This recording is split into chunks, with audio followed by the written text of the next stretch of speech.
बिस्मिल्लाहिर्रहमानिर्रहीम। प्यारे दोस्तों, सोचिए जरा, आज का सऊदी अरब जहां काबा है, मस्जिद नबवी है, लाखों लोग इबादत के लिए आते हैं। ये जगह 1400 साल 1500 साल पहले कैसी रही होगी? उस वक्त यहाँ कौन लोग रहते थे, वो किसकी इबादत करते थे और उनके तौर तरीके कैसे थे?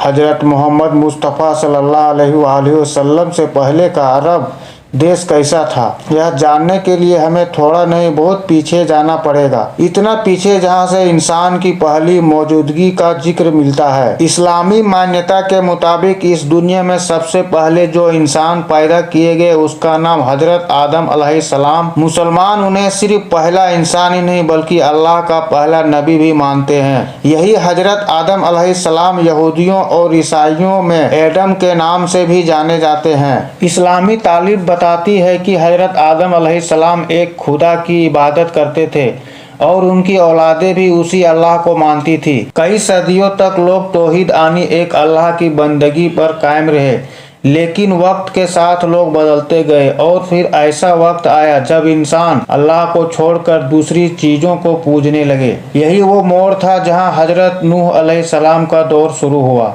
हजरत आदम अलैहिस्सलाम की तरह हजरत नूह अलैहिस्सलाम को भी न सिर्फ इस्लाम बल्कि यहूदी और ईसाइयों मजहबों में बहुत अहमियत दी जाती है। याद रखिए, यही वह मशहूर नबी है जिनके द्वार में अल्लाह की एक तरफ से बहुत बड़ा अजाब आया था, एक खतरनाक तूफान, और उस वक्त तूफान से अपने चंद मरने वालों को बचाने के लिए अल्लाह के हुक्म से इन्होंने एक बड़ी सी कश्ती तैयार की थी।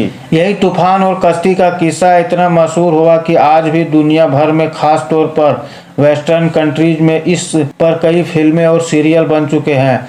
मगर असल बात यह है कि इस्लामी नज़रिए से देखा जाए तो इन्हीं हजरत नूह अलैहिस्सलाम के द्वार में इंसानी तारीख में पहली बार अल्लाह ताला के अलावा दूसरों को पूजने या आनी जिक्र का आगाज हुआ। इस जिक्र न सिर्फ कुरान में किया गया बल्कि कई हदीसों और इस्लामी किताबों में भी इसका तफसील से समझाया गया है। किस्सा यूं ही बयान किया जाता है कि उस जमाने में बहुत ही नेक और सच्चे लोग हुआ करते थे। जब इनका इंतकाल हो गया तो लोग उन्हें बहुत याद करते, उनके लिए रोते और गम में डूबे रहते।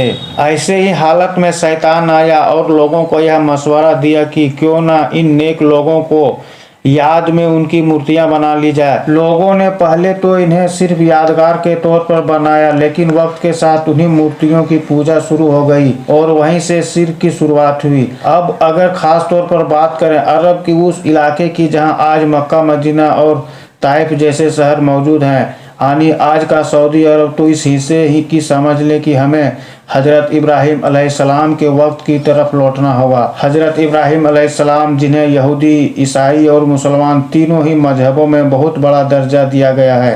वेस्टर्न दुनिया में इन्हें इब्राहिम कहा जाता है। इसका नाम आपको जरूर याद रखना चाहिए क्योंकि इस्लाम, यहूदियत और ईसाइयत, इन तीनों ही मजहबों की जड़ें आकर हजरत इब्राहिम अलैहिस्सलाम से जुड़ती है। इन तीनों मजहबों के तमाम बड़े हजरत इब्राहिम अलैहिस्सलाम की औलादों में ही पैदा हुए हैं। हजरत इब्राहिम अलैहिस्सलाम का द्वार असल में कौन सा था, इसको लेकर अब तक कोई भी मुकम्मल वाज़ह राय नहीं है, मगर इस्लाम, यहूदियत और ईसाइयत, इन तीनों मजहबों की किताबों से इनसे जुड़ी हुई बहुत सारी मालूमात मिलती है।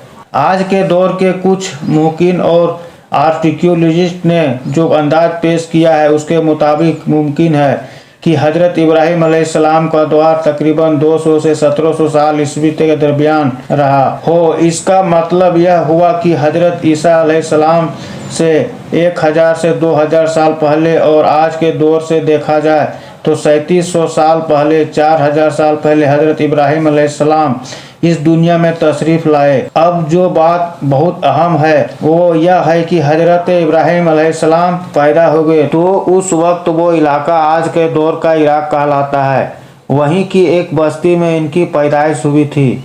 उस वक्त न सिर्फ इनकी कौम बल्कि आसपास के लोग, दूसरे लोगों और यहाँ तक कि इनके घर वाले, इनके वालिद या चचा, जिनका नाम आजर बताया जाता है, वो सब भूतों की इबादत किया करते थे। इतना ही नहीं, तारीख में लिखा गया है कि यह जो आजर नामी शख्स था उसका तो पैसा ही भूत बनाने और बेचने का था, जबकि दूसरी तरफ हजरत इब्राहिम अलैहिस्सलाम ने बहुत ही कम उम्र में भूत परस्ती की मुखालफियत यानी विरोधी शुरू कर दी थी। इसी वजह से उनकी अपनी कौम के लोग उन्हें नाराज रहने लगे।